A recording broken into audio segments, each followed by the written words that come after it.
si se ve, por favor. Sí, ya estamos viendo tu pantalla. Ok.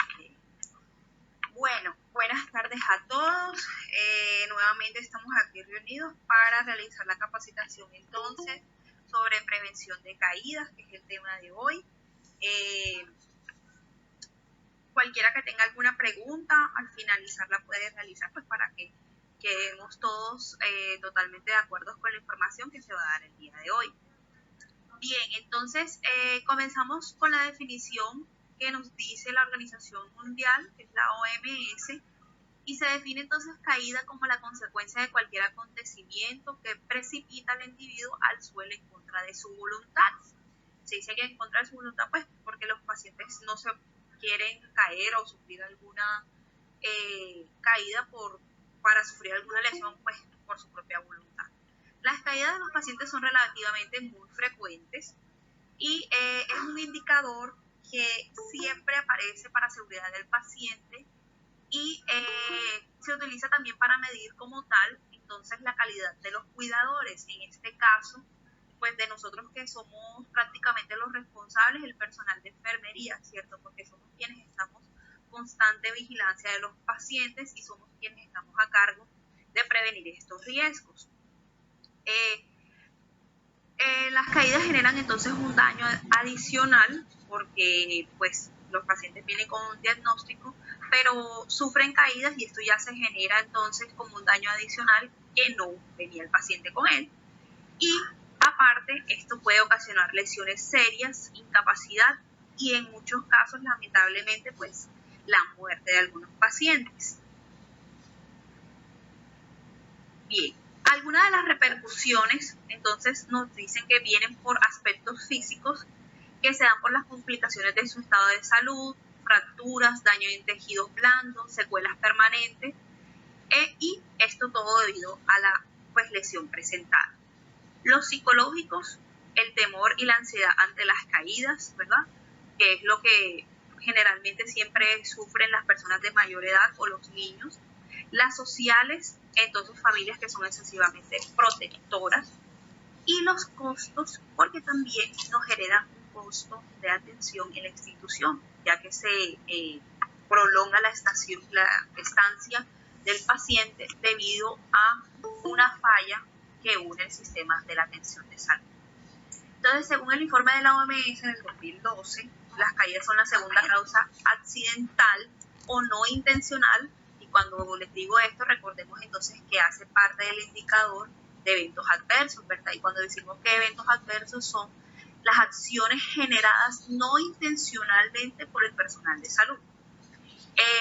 Entonces, las caídas nos generan uno de esos indicadores importantes, lo cual pone en situación de alerta al sistema de salud, por cuanto quienes sufren las caídas requieren atención médica y dependencia a estas secuelas asociadas a la discapacidad. No solamente es que el paciente sufra una caída, pues esta caída siempre produce lesiones, siempre produce secuelas que deben ser acompañadas y tratadas por la institución. Entonces ahí es donde se va prolongando más la estancia del paciente. Bueno, dentro de los objetivos que tenemos nosotros como institución y que están en el protocolo de prevención de caídas para mitigar, porque pues las caídas van a existir siempre en cualquier institución, no solamente en la de nosotros, pero tenemos acciones que mitiguen esos riesgos, ¿verdad? Y el primero es identificar los errores o fallas más comunes que puedan ocasionar las caídas durante la atención. Entonces, ustedes durante su servicio que prestan la atención, ustedes van a identificar cuál es el error o cuáles son las fallas que existen para que ese paciente se me cayera. ¿Por qué se me cayó? ¿Cuál fue o dónde estuvo la falla? Quizás no le brindé una vigilancia como debería tenerla el paciente, se encontraba el piso mojado, o en esa área donde está el paciente no hay pisos antideslizantes, o me falta personal, ¿cierto? Entonces vamos a identificar ese error, eso es lo primero que vamos a hacer. Implementar buenas prácticas, entonces las políticas administrativas y asistenciales, que favorezcan la creación de una cultura institucional que vele por la prevención de la aparición de caídas durante el proceso de atención. Y es lo que estamos haciendo hoy. Prácticamente estamos implementando, y yo les estoy socializando, las políticas que manejamos nosotros de la área administrativa y asistencial. ¿Para qué? Para que tengamos todos la misma cultura y velemos por la prevención de que no se nos caigan los pacientes. Detectar cuáles son las fallas en la atención que puedan contribuir a la aparición de caídas en los pacientes. Bueno, básicamente lo mismo que decíamos en el primer punto, que era identificar el error. Identificar los factores contributivos que favorecen la ocurrencia de caídas en la atención del paciente. Entonces, cuando hablamos de factores contributivos, hablamos básicamente de los factores del paciente. Usted como personal de salud, o como enfermera, o como médico, como fisioterapeuta, se da cuenta cuáles son las fallas que presenta mi paciente para yo decir que lo catalogo como alto riesgo para caída, ¿verdad? Quizás un adulto mayor o un niño menor de 5 años. El paciente, ejemplo, tengo un paciente amputado, entonces ya es un paciente que tiene una marcha inestable, o un paciente que tiene unos medicamentos que hacen perder la lucidez como tal, entonces también son factores que son contributivos. Identificar las barreras y defensas de seguridad para prevenir o mitigar las consecuencias. Entonces, ¿cuáles son esas barreras que manejamos nosotros institucionalmente para decir que velamos contra que se nos caigan los pacientes? Entonces, por ejemplo, manejamos una escala, la escala de Morse, manejamos una lista de chequeo para verificar que se cumplan las políticas, siempre manejamos también está la líder de seguridad del paciente que hace rondas, está la gente que debe hacer rondas, tenemos un punto de riesgo que es el líder, pero la reunión de hoy, que eso no es nada que tenga que ver con el protocolo, con el cronograma que tú me enviaste. Sí, tiene que ver. Y fomentar la cultura de seguridad del paciente entre pero no estaba ahí en el listado. Y es lo que todos los riesgo de caídas son las de martes y miércoles. Siéntate aquí, admite la gente porque me estoy cagando. ¿Qué va? O cuando usted pasa por el paciente, tenga la parada. No, yo tengo la cámara cerrada. Y es fomentar la cultura, pero sobre todo para el paciente. ¿Dónde doy? Porque cuando salga ahí se admite el paciente. Tedioso, porque ellos se les olvida esa parte, o ustedes que manejan pacientes pues psiquiátricos, sé que es un problema, por decirlo así, porque ellos no es que acaten muchas cosas, entonces es cuando más pendientes tenemos que estar de estos pacientes. Entonces decimos que tenemos unos tipos de caídas, no, el paciente se me cayó porque se me cayó, no, hay unos tipos de caídas, los cuales nos determinan cosas específicas. Entonces hay caídas que son accidentales, que son involuntarias, no predecibles, y que no es culpa del paciente y caen por la presencia de condiciones causantes como derrames en el piso, el desorden, una iluminación inadecuada, muebles inestables, fallas de equipo, tropezón, marcha anormal o débil, marcha con arrastre en los pies. Ustedes sí ven que todos estos son factores o fallas que nosotros podemos detectar durante nuestro servicio y durante una buena vigilancia del paciente, ¿verdad? Tenemos también las caídas que son fisiológicas o anticipadas, entonces esas que son predecibles, que se presentan por tropezones, resbalones, en el paciente con antecedentes de caída, dificultad para caminar, incapacidad mental o cognitiva, pacientes con necesidad de auxiliares para acompañar la marcha, pacientes con líquidos endovenosos en portazueros, pacientes con sonda vesical. Entonces ya son esos pacientes que vienen con sus factores contributivos, que era lo que estábamos hablando anteriormente. Son pacientes que usted dice, ay, ese paciente tiene X medicamento, que sé que me pone el paciente somnoliento, entonces el paciente se va a ir para el baño. Ya no es una caída accidental, ¿verdad? Ustedes saben que ese paciente se puede caer.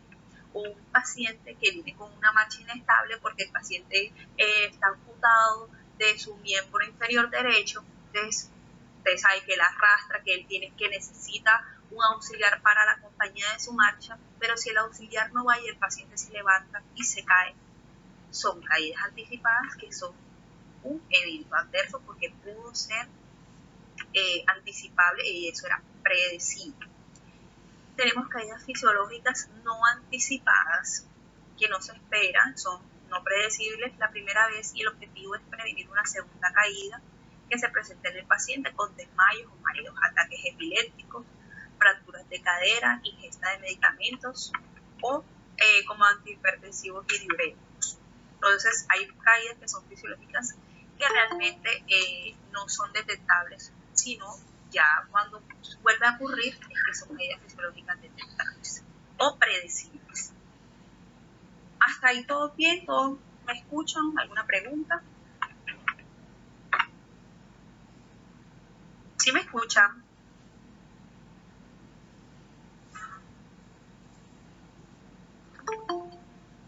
Bueno, yo creo que me escucha un poco bajo, disculpa. Ah, bueno, perfecto. Ahí sí me escuchan. Perfecto. Bueno, pues listo, sigamos. Entonces, ¿cuáles son las prácticas seguras más eficaces para evitar caídas durante la atención? ¿Cuáles son las prácticas que debemos nosotros aplicar durante nuestro servicio? ¿Cierto? Entonces, verificar que la cama esté en posición baja y con el freno puesto, muy importante. Verificar que todos los frenos estén puestos, que ninguna cama se vaya a mover cuando el paciente quizás se vaya a acostar, ¿verdad? Porque eso nos puede producir caídas. Si el paciente utiliza sillas de ruedas, verificar que tenga el freno también puesto y tenga cinturones de seguridad. En este caso, pues creo que las sillas de ruedas de nosotros no tienen los cinturones, pero sin embargo, verificar que sí esté el freno puesto cuando ellos se vayan a sentar. Mantener una buena iluminación tanto diurna como nocturna, eso es importante, que los pasillos, las habitaciones, la estación, todo esté con una buena iluminación para que ustedes puedan hacer una buena vigilancia, porque la vigilancia pues obviamente va respectiva del alcance visual de nosotros. Asegurar que los dispositivos en ayuda estén al alcance del paciente, bastones, andador, gafas, audífonos, ya que todo esté al alcance del paciente, no que cuando ustedes vayan a trasladar a un paciente o el paciente se vaya a trasladar y necesita un apoyo, se encuentre lejos pues de su cama. Mantener ordenada la habitación, aseada, retirar todo el material que pueda producir caídas, etc. Esperen un momentico porque están haciendo mucha bulla aquí en la oficina. Ciérrame la puerta, Nata, porque ya mire tú.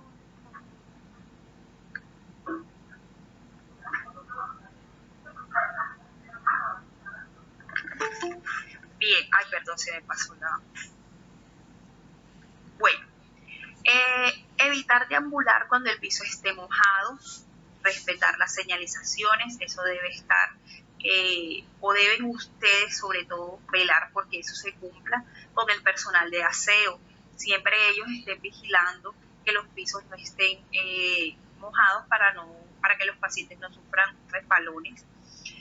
Facilitar que el baño esté accesible y con asideros, todo lo que tiene que ver con agarraderas, y que el baño esté dentro de una ubicación óptima y que tenga pisos antideslizantes, eso es muy importante. Una vez que estuve hablando con ustedes, me hicieron varios comentarios con respecto a los pisos antideslizantes y el tema de los baños, lo cual pues también se pasó como unos aspectos a revalorar con la parte de sugerencia científica. Entonces me imagino que eso lo arreglarán o en su tiempo ya tendrán favorecidas esa parte. Facilitar que el baño esté accesible. Bueno, eso ya lo vi. El paciente debe tener accesible en todo momento el timbre de llamada.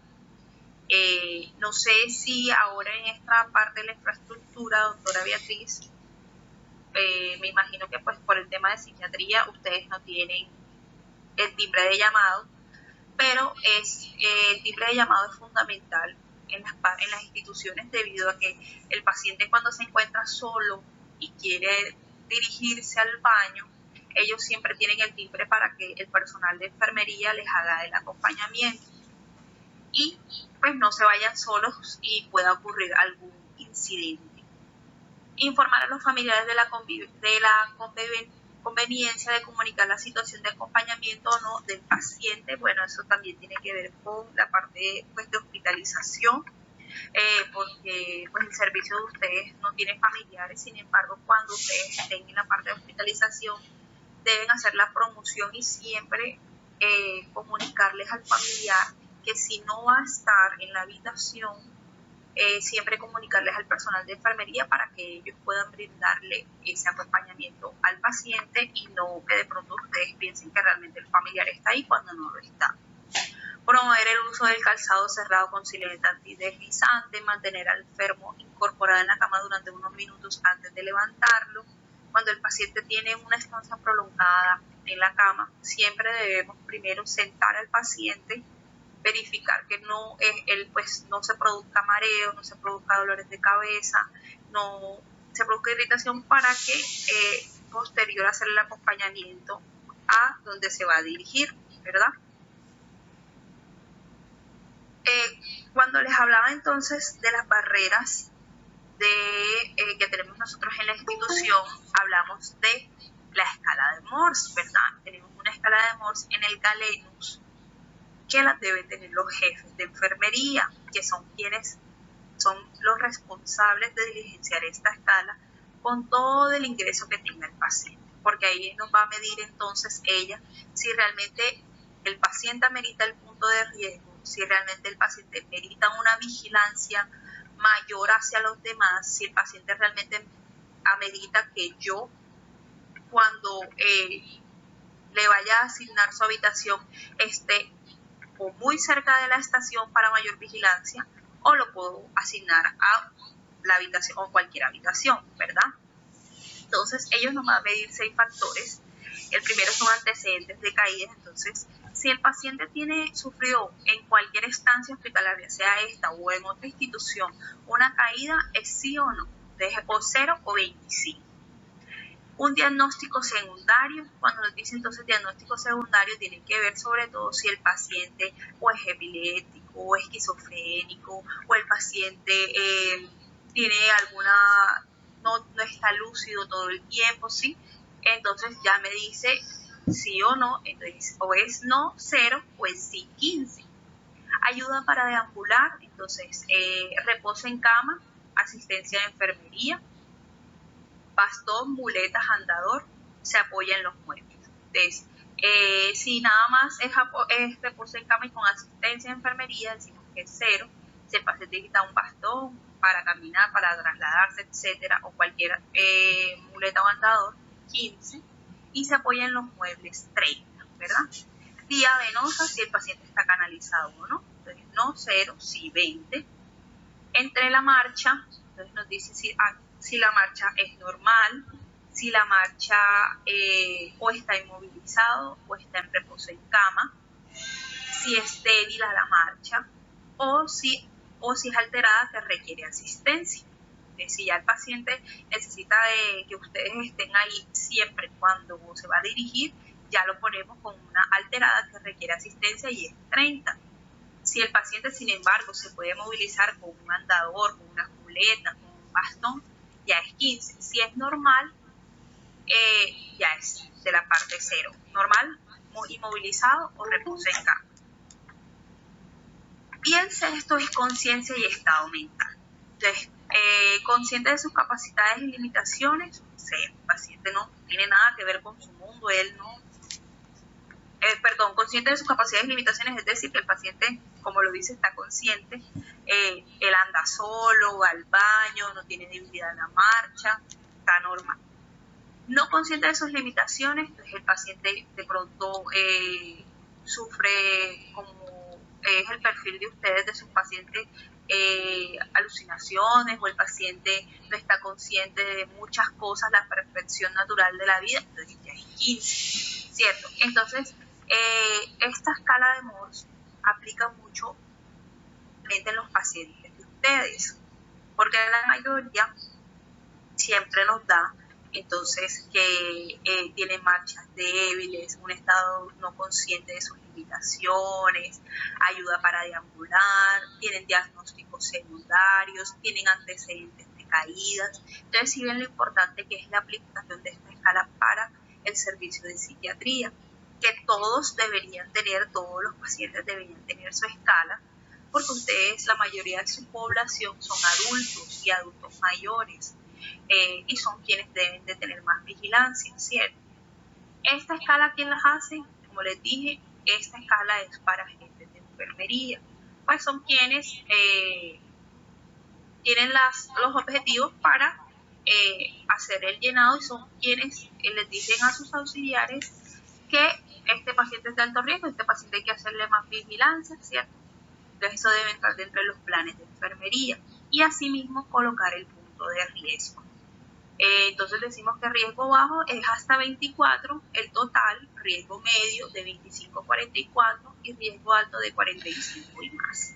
Entonces si me da alto el puntaje, ya sabemos que es de riesgo alto el paciente y que debe tener una mayor vigilancia por parte del personal de enfermería. Dime. Barreras institucionales para prevenir, entonces les decía, promoción y prevención de caídas.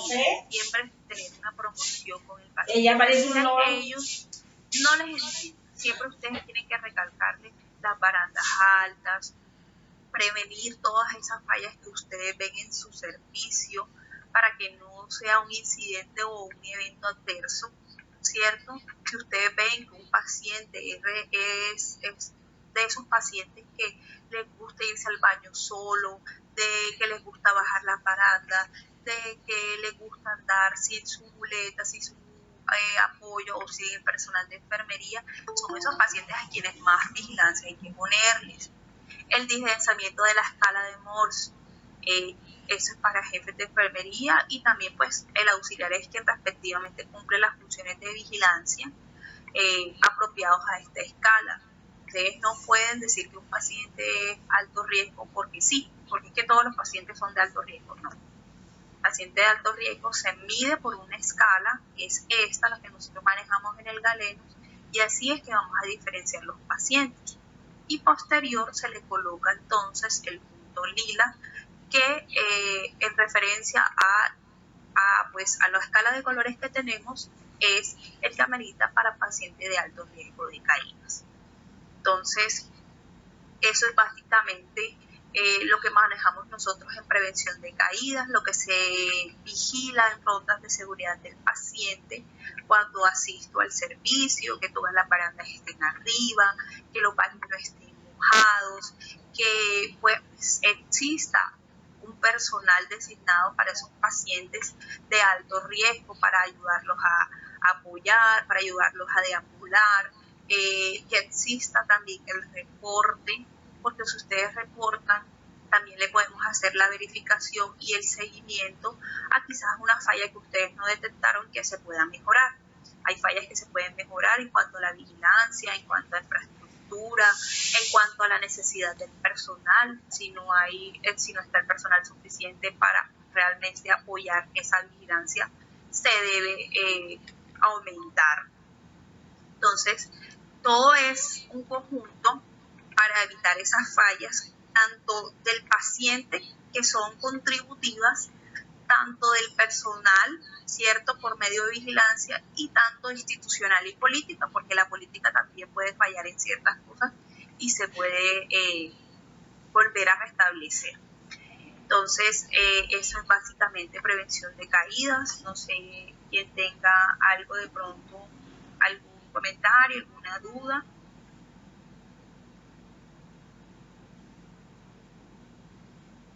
¿Nadie? Todo quedó claro, entonces me imagino. Yo me imagino entonces que cuando pase por el servicio, con apoyo pues de la jefe y de la doctora Beatriz, ya puedo yo hacer vigilancia, me imagino, de esas escalas de Morse a los pacientes que ingresan, o por lo menos a los que ustedes ya tienen, para irnos actualizando en toda la parte como tal de esas escalas.